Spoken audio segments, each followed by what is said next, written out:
I mean, the appeal of the trust is very much, it's a closed-ended vehicle, it's one of a kind, and it gives you an exposure to a sector which remains incredibly good value.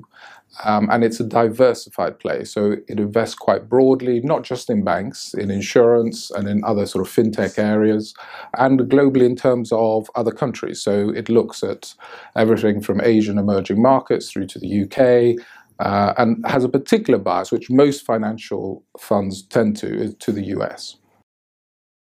I mean, the key thing that matters when you're looking at the financial sector is interest rates. And that is the big driver in terms of sentiment towards the sector. Because 50% or 60% of the sector is made up of the banking sector. When interest rates fall, their margins tend to narrow. And as a result, expectations for their profit tend to reduce. So this is an environment where people are very cautious about what the outlook is for earnings for banks, mainly because of this trend in interest rates. The other key macro driver going on at the moment has to do with the outlook for growth. Most people are expecting a slowdown in growth, and consequently you're in an environment where people are worried about the impact that will have on the banking sector.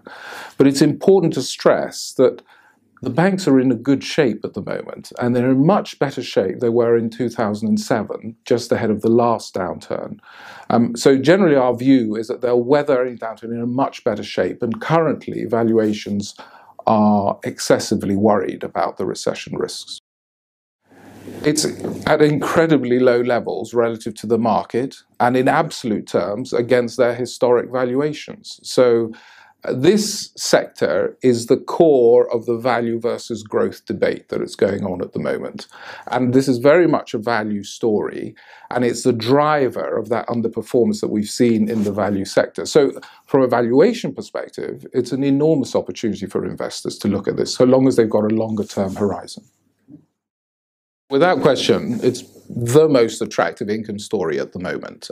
So you're buying the stocks at very low valuations, and the yields you're getting range from about 4% in the US right through to about 11–12% in European banks.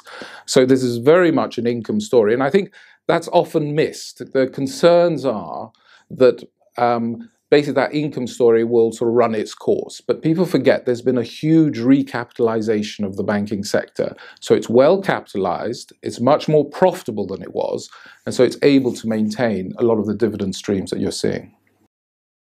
I mean, one of the appeals of financials is it's a huge sector. It's the biggest sector out there. So on the one hand, people might be looking at UK banks, for example, but on the other hand, you could be looking at banks in Indonesia, you might be looking at fintech stocks. So there's an enormous breadth of different areas that you can invest in. And the growth opportunities are actually material. It just tends to be in the more specialist areas. So it tends to be in the emerging markets space, or it tends to be in fintech areas. Also, we invest quite widely in insurance, and that, particularly non-life insurance, the trends there are very much driven by the rate cycle. So if rates are rising, you see strong earnings growth coming through. And we're at a point where rates are beginning to rise. So there's a whole range of different opportunities. And I think investors got to be careful. They don't focus too much on their local banks as, I suppose, an indicator of what the opportunities are more broadly. It's an interesting point. I mean, generally with the trust, we have roughly about sort of 15 to 20% of it sitting in the Asian space. So that tends to be one growth driver. We also invest quite actively in the payment space, so things like MasterCard and Visa and PayPal, etc., and various sort of fintech areas. So that's another area of growth for us. And we're also quite active in smaller banks, because you've got to remember, for example, in the US, there's thousands of banks.